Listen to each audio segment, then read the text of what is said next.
Do you know why you struggle financially? Do you know why you've got no money at the end of the month? Because you have the habits of poor people. You see, rich people, we have very, very different habits compared to the poor and the middle class. Today, I'm going to teach you what those habits are. We are what we repeatedly do. Human beings, we are creatures of habits. You notice that you kind of do the same thing, the same routine over and again and again and again. See, getting rich is not an act. It is a habit. So it is staying poor. It's also not an act. It's not something that just happens to you. It is a habit. So let me teach you the 3 best habits of rich people. The very first habit of rich people, and that is they count their money. Poor people don't count their money. They get a paycheck, they deposit the paycheck, they spend the money. They have no idea what their expenses are. They have no idea how the money flows.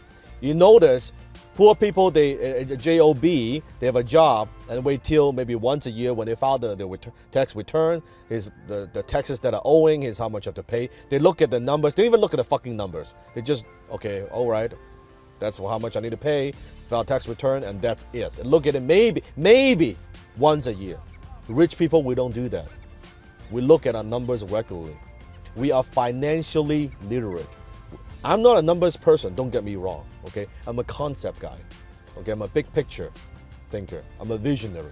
But I am very, very careful and I'm very aware with how my money is flowing. I look at my numbers. I log into my account every single day. I want to look at my cash flow. I want to look at how much cash reserve I have.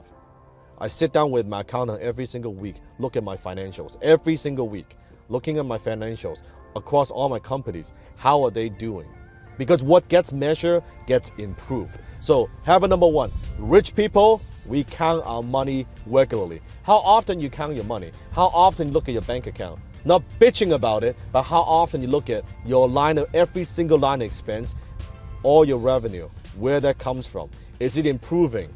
What do you need to work on? What are those key performance indicators? Are you looking at those numbers? So that's habit number 1. Habit number 2 is they pay themselves first. Now you've heard of this before. Oh yeah, I know, Dan, I've heard of this before. You gotta pay yourself. Do you know actually what that means? Paying yourself doesn't mean buying yourself a fucking car. It doesn't mean taking that vacation. It doesn't mean that, you go blow money on entertainment. Oh yeah, I'm paying money myself. No, that's paying everybody else. When you're buying a car, you're paying the automotive company. When you're buying a house, you are paying the bank. When you are traveling, you are paying the traveling agency, you're paying the hotels, you're paying the flight company, airplane company. Paying yourself meaning that you put your money aside and you invest your money. Now, I'm not talking about being frugal. If you know anything about me, you know my work. I'm not talking about being frugal and being cheap. I'm talking about taking a percentage of your income and putting that aside, pay yourself first, and save it, and then you invest it. That's what I mean by paying yourself. And a lot of people, if you read the book, The Richest Man in Babylon, it talks about that you should save 10% of your money and pay yourself 10%. I'm telling you, nowadays, with what's happening with inflation, with what's happening in the world, every fucking thing is more expensive. If you want to get rich, paying yourself 10% is way, way, way, way not enough. You should, at the very minimum, I don't care where you are, start off with 10%. I don't care if you're making $30,000 a year, you pay yourself 10% of that. 40, 50, 60,000, you pay yourself 10%. And as your income increases, I want you to also increase the ratio.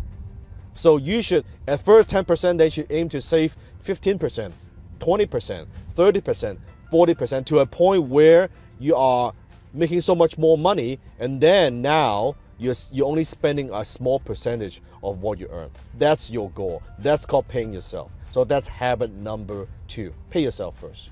Habit of rich people number 3, and that is rich people are constantly improving their earning ability. Because you might be thinking, Dan, okay, I want to pay myself first, but I'm not making enough money. I'm only making a few thousand a month.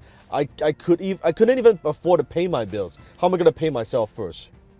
First of all, you got to have the habit of paying yourself first. If you're not paying yourself first, even a tiny small percentage, when you're making 30, 40, 50, 60, $100,000 a year, I guarantee you when you're making $1 million, $2 million a year, you're not paying yourself. It is a habit that I'm talking about. And in order to do that, in order to be able to, every single year, to be able to pay yourself more and more and more and put into investments, you need to improve your earning ability. You need to find ways how you can add value to the marketplace, how to add more value to the marketplace. So every single year, your income is going up every year. If you've been working in the real world and you have your own business and your income kind of stays flat for the last 2, 3, 5 years, then shame on you. It means you're not learning. It means you're not thinking. It means you're not growing. Every single year, your income, you have to strive to improve that, your earning ability. And rich people, we're always constantly looking for ways to improve our earning ability, but also looking for ways to add leverage, to apply leverage into what we do. Maybe it's through relationships. Maybe it's apply leverage through learning. So I know I have more ideas and more strategies. I can improve what I do. Maybe it's through better people that bring on better people to my team so we can perform at a higher level, right? Maybe it's through marketing. How can I get my message out there? How can I have people know what I have to offer? We're always constantly looking for leverage. So those are the habits, the 3 best habits of rich people. Understand this. I'm going to leave you with a quote. You do not decide your future. You decide your habits. And your habits decide your future. So click on the subscribe button below. Let me know what habits you have that you want to get rid of, that are holding you back. Some poor people habits. How do you get rid of that? And what are some of the new habits of the rich that you are going to develop? And also comment below. Let me know how this video has helped you. If you've been watching my work for some time now, let me know. And also check out my videos on this side as well. Go ahead, watch those videos right now. Until next time, I'll see you in my Bentley.